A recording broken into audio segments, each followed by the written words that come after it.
All right, gosh, what an incredibly difficult video this is to get through. So and stay on Disney for or stay on YouTube for more than 5 minutes. And really, it's like, what's the difference between Google and Disney? Hey, maybe in the future, what a wonderful world it will be if they merge and form a super conglomerate. Like all social media is just one master company: Facebook, Disney, and Google. You say that it's like from your lips to Satan's ears because they probably will do this. So the Proud Family. Oh, click the links to join the channel here on Odyssey, Rumble, whatever. So the Proud Family, cultural Marxist Disney, or why do you still pay Disney at all? This is insane. By now you have to be aware of what is going on. There's no need for you to pay the Disney the $15 a month. That's you pay it, you subsidize it, you support it. It's like, well, you get what you pay for. That's how it works. This is or any of the streaming programs like Netflix and Cuties and all these others. It's like they're all kind of doing the same kind of thing. And so what happened? What happened?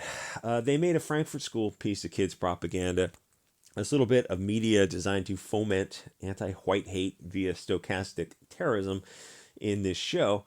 Their whole argument is based on a philosophy that they haven't proved because they can't. It's this rough. It's even discussing this. There's so many hot words. It's kind of an issue. That one group, the green and blue-eyed people, are somehow in charge and pulling the strings, and at the peak of all these apexes. But they present it as a conclusion. It's usually, well, issue, rule, analysis, conclusion. Can we see your analysis? Can we see the argument, the rebuttal, and the back and forth? Oh, no, no, no. It's just the conclusion. Oh, but your argument is flawed. No, no, no. It's just a conclusion. You're istophobic if you disagree. But I do disagree, and I don't even believe in your concept of istophobicism. I think that's all Bolshevik manipulation. So it's their argument is their philosophy is objectively false, and they seem to be focused on hating people today for what other people did, yet not taking responsibility for their own issues now because they've been brainwashed into thinking that they don't have agency. Things like burning buildings down, sometimes with people in them, since the summer of love over the past 3 years, or attacking random people is fighting the power, except they never actually protest outside the houses of power, their elected representatives. They just go marching through residential neighborhoods, knocking over trash cans, or going through cities and burning small businesses and march around destroying property. And you look at them and like, so you burned a used car lot. Why? Oh, well, a ride to the voice of the unheard, except for J6. And then you go, okay, so, but what's the next step? Like, how does that advance your interest? Well, from the ashes we will rise and we will rebuild things. Okay, so you did burn these things down and you're going to rebuild them and what, transfer ownership? I'm like, where exactly is the next step? Because you never actually take the next step. You just burn down small businesses. And keep in mind, like the mayors and governors allow this all to happen. Anyway, so also they're kind of awakening the sleeping normie to the idea that there's no meeting in the middle with people who move the goalposts because you're not dealing with the public face of the puppet. You've got these string pullers to deal with. And there's no point in meeting in the middle with people who hate you when they're the ones at fault. It's like it's time to just start taking care of your own, and you have to see yourselves as a group to do that, to advance your own, having group preferences and zealously advocate for your group, just like all these other groups do. And it's like to get the middle of the political bell curve person to kind of see that. I think finally they're slowly starting to see it because the stuff has been so over the top for the past several years. So the clip that is going around Telegram for this show is it's got the kids doing BLM stuff, tearing down icons, destroying their past history. I think it was 1984 is talking about that, but it's pretty much Bolshevism 101. Destroy the past history and go, oh, it was always like this. And the next thing they'll do is YouTube has got videos of old cities throughout Europe and America from decades ago, from all times throughout history since they had the cameras. And I suspect that those videos are eventually going to just be just going to slowly disappear. Actually, a lot of stuff on YouTube has disappeared over the past 5 to 10 years. It's really interesting how they control the narrative. It's like, we're talking about it was always like this. San Francisco and LA always looked like this. Oh, it's weird because there used to be videos showing it in like the 40s and 50s and 60s. It was a different city. What happened? What are you talking about? Oh, quick, get rid of those videos. Yeah, it's just listen, 1984, those videos. So the clip that's going around Telegram has the kids doing this BLM type of stuff, Tearing down icons, destroying the past, and replacing statues with George Floyd equivalents for the cartoon universe. And if you told me that we would have a point, yeah, great, glorify obesity. I mean, they want people effectively partially disabled, weak, and depressed, and by glorifying obesity, it's like you're getting people who, fat men don't revolt. They don't really do much of anything except sit on the couch. If you told me we would have a point in society where people put icons up of felons who invaded the homes of women and robbed them, I would have said that that is a society that is headed for a collapse. It's a society where the Bolsheviks won the long war, the 70-year Cold War.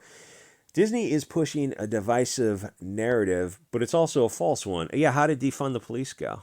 How did that go? Oh, dear God, we need to refund the police. There's this guy. Oh God, I forget what it is. There's these Twitter people who defund the police kind of went out the window when they saw what happened to cities, and so now they're trying to shift the blame to Republicans and say the Republicans aren't refunding the police fast enough in blue cities. It's like, but you guys were saying defund the police. What happened to that? And then like you wanted social workers. What happened to that? Oh, that was never mind. Never mind. Move on. I mean, you guys, I totally agree. You want to defund the police in blue cities in Portland, Seattle, San Francisco, Minneapolis, wherever the hot spots. Like by all means, Chicago, Detroit, Memphis. Oh yeah, totally. Reduce the size of the police department. What do you think's going to happen? Well, some people have seen what happens. Hey, Kim Fox, how is that mutual combat working out for people? So Disney is pushing this divisive narrative. It's very much a false one. Some of the claims are just not true, but I guess it makes them feel better to make these asinine claims. And some of the stuff in the videos is like they're talking about this involuntary servitude issue from 100 plus years ago. Very few people were involved in it, and very few people today have any connection to it. It's like you're some Irish family who came over to work in the mines. You have no connection to the South or to that type of thing at all.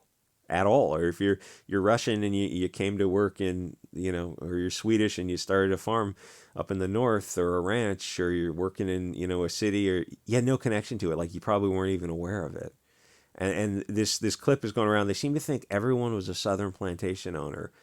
Like to most of us, the South is a foreign country. A lot of us are recent immigrants, myself included, or like just had no connection to it whatsoever. And they seem to think like everyone was a Southern plantation owner and everyone was wealthy and everyone actually was involved in that industry. And it was a very small percentage of people, but that doesn't fit the narrative. So they like anything you teach kids, kids will believe. And there's no counter narrative to this. You have to turn it off. You have to not have this stuff in the house. And it's like, ultimately, this is where homeschooling comes in, because the power of propaganda is so insanely powerful. You're not gonna beat 7 hours in school of government controlled propaganda school, and then government control or globalist controlled social media and streaming programs. You're not gonna beat that with an hour talking to your kids about whatever, Aristotle or something. You're just not going to beat a whole day of propaganda without cutting them off from it in its entirety. We were kids once too. We knew how powerful the propaganda was in our generation of, when we were raised, and we came out of it, but it took us a couple years to wash off all that TV propaganda, and it was way less heavy-handed. And the thing is, honestly, like the propaganda now is so over the top heavy-handed because the left is accelerating things also, but it's to the point of ridiculousness. And the thing is, now we have social media, alt social media, where we can counter their globalist propaganda narrative with a rebuttal. And we just didn't have that. You didn't have that level of cell phones, even computers in everyone's home, and social media, which to spread a message. Like that is all a very recent invention. Anyway, so some of the claims are just becoming so ridiculous that when you can start to knock them down by just asking them a couple of simple questions, and then the kids start to question things, and they look around, they go, "Oh, it's all crap." Like everything coming from the mainstream is just Bolshevik propaganda. And there's a lot of people on Twitter who have this bizarre straw man version of history in their heads. And one of the things I've heard, there's a lot of hot words. It's hard to talk about this issue, but they have this version of servants, I'll say unpaid servants, across the world. And they seem to think that what happened in America and South America, to be fair, was one type of it where it was very, very harsh. And then what happened in Africa was more like friends. It was more like friends and family. You go, it wouldn't take you but a few minutes to start reading the history of what the Dahomey tribe, for example, what they did to people, and then what that was pretty common when they took people as these friendly servants. They deleted most of the tribe, and they took the few remaining ones for this unpaid labor, and it wasn't they weren't part of the family. It was brutal, brutal atrocities. They would just mass delete people from a village. So they have this version of African history. It's like all it takes is 10 minutes of research, and then that will open you up to hours of research, and then you can just go down that pathway and you go, oh, everything the mainstream has said has been not in accord with reality. It's like the Woman King situation where that movie came out. It is so the opposite. I don't know how you can be so the opposite. I guess it's only 180 degrees of the actual history of the Dahomey tribe. And then the historians come out and explain, yeah, there's no way to soft pedal it, but the Dahomey and other African tribes were just brutal. They would mass delete people, including prisoners of war. They would do many other horrible, horrible atrocities. They were the bad guys in that situation. And the French and the English were not the bad guys. In fact, they were trying to stop it. Slowly the truth comes out, the inconvenient truth. You just can't keep blaming the French and English for everything. That they were trying to stop this human trade, and the Dahomey were fighting to keep it because they liked doing it. It was their business model. The Europeans didn't create this unpaid servitude concept, but they stopped it where they could, where they had control over it, and other groups fought to keep doing it. And that's the real history. And that's the real history of it, but nobody wants to actually go down that pathway. And like honestly, The Woman King was a great movie to come out because it started to shine a light on it, and people started to look at it and go, "Oh yeah, it would have been better if you didn't make this movie." And it's weird that they did make the movie. Like they really thought, "Oh, we're gonna make the movie. And we're just gonna kind of turn things around." But it's not a fictional movie. That's fictional. It's fictional. It's a fictional reimagining. But you lied about the most probative, relevant aspect of the movie, about the moral imperative, who the ethical, who the moral good guys and bad guys were. You switch that around to put the Dahomey in the positive light and put the French and the English in a negative light. You switch the most important part of the story just because you wanted to turn the things around 180 degrees. Like it was based on this tribe. You're still using the name of the tribe, and you changed the most important thing. And to be fair, people called them out on this. So everything Disney is putting out is upside down, and not enough people are going to correct the story because the truth isn't politically correct and it hurts people's feelings. But it's still the truth. You can't let this kind of propaganda go unchallenged. Unfortunately, you can't have the full scope of the argument on YouTube because they'll just kick you off. And even now, like I don't know if I said too much. But the overall thrust of this show is this anti-European racist message. They made a few claims about European people. They put them at this apex of a hypothetical hierarchy, but they never prove any of it because they can't. European Americans are not the peak of any apex in America. They're not the wealthiest and the most powerful, and you certainly can't judge them as a group of people any more than you judge any other group. That's another weird thing they do is they group European people together, but they don't do it to anyone else.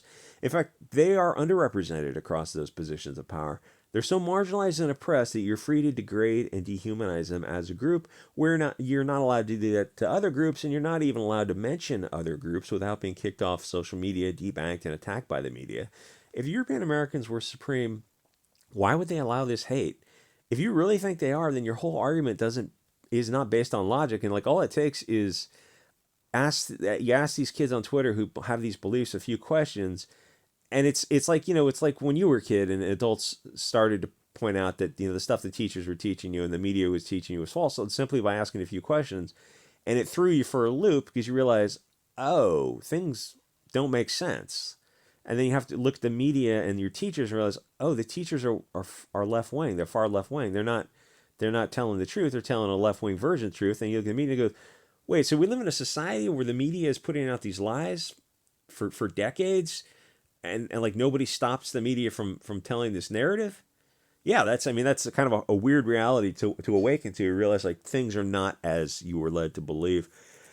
So ask yourself, what's the point of Bolshevik Disney fomenting this tribal battle? But note who the narrative scope of this battle is limited to. It's just Europeans and Africans. Only Europeans are to blame, just them and no other group. However, if you look into the history of that time period in detail, you'll discover some fascinating revelations. There were actually other groups involved. Don't say anything in the comments, but the modern day Bolsheviks seem to skip them and just focus on European people. Doesn't that seem dishonest? As if you're being manipulated away from something and forced to focus on something else. Anyway, if you support Disney, then you subsidize this anti European hatred and this stochastic terrorism. If you pay for it, you'll get more of it. But also at this point, shine a light at the fomenters of this narrative and look at the actual history of that period. And ultimately, I think we have irreconcilable differences. We'd be better off splitting up peacefully rather than try to stay together in this this hateful universe that they created. It's time to kind of stop trying to defend against this or deflect away from this. I mean, really, it's like, oh, it's pretty easy to do. You go, yeah, so we're a Russian family. We came post Civil War. We went to Montana or San Francisco, and like we had nothing to do with the southern plantation owners, just nothing to do with it at all. And you seem to think that like you can do tracing and commingling to tie us back to southern plantation owners to say we had some inherited wealth. We're like, yeah, we didn't have any inherited wealth. We're Russians. We came to I don't know, Seattle to start up a restaurant or something. Like we just have no connection to it whatsoever. Oh well, you share the same skin color as yes. I mean, you share the same skin color with people around the world too. I'm not blaming you for behavior of other people, because that's a concept of actual and proximate causation. A little torts theory 101. I mean, it's just logic 101 too. It's like why would you think this Irish family has any to blame for the actions of another an English family from 200 years ago? Where's the causation? Where's the chain of causation? Again, you share the same skin color, and you people are better than other people. But where's the proof for any of your claims? Listen and believe, bigot. Well, but once you have an appeal to emotion, it's like you can rebut it with an appeal. We feel we're marginalized and oppressed as the beautiful people of light because we're being degraded and dehumanized every day simply for having blue or green eye color. We had nothing to do with your history. It's like the thing is, the history of a lot of these folks is such, and they're tracing their history back to these events, but we're not in their timeline. It's like we live in the same geography of the boundaries of this country, but we're not connected to their timeline. And they seem to want it to connect us to it. It's like, but we're just not. We're just some Italian family came over to LA to open up a restaurant or whatever. It's like there's no connection between the two. Your timeline, if they have this myopic view of their timeline and they see all European people as a monolith, it's like we're really, or even Western Russians, like we're really not. We don't have that connection. You can't blame us as a group any more than any group could be blamed as a group. But they're really desperate to do it. That's why they call people white. Which is why I try not to use that term. I use European, and they use the individual countries themselves, because you don't want to be blamed as a group, and also you want to push for representation as a group. Like, I want to see more French people in movies, and that kind of throws them for a loop. And they go, "What? We just call you all by your skin color." But I don't want to identify as that way. I want to be called Russian or Swedish or German or whatever. Anyway, like, why do you think Disney is pushing this narrative? Does this help the country, or does it push the country into conflict? I mean, we're headed towards civil war, and Hollywood has got their foot on the gas. It's just as hard as they can. At this point, like, can we go back to a 50-state model or a super region model? You can have, look, Bryson Gray wants to have a Christian area, Christian state, Christian county. I don't know. Hey, they should have the right to do that, but that means you gotta have borders and that kind of thing. The country was meant to be a 50-state model. It wasn't meant to be a Fed. And over the years, the Fed has gotten so out of control, powerful, and nobody has done anything to stop it.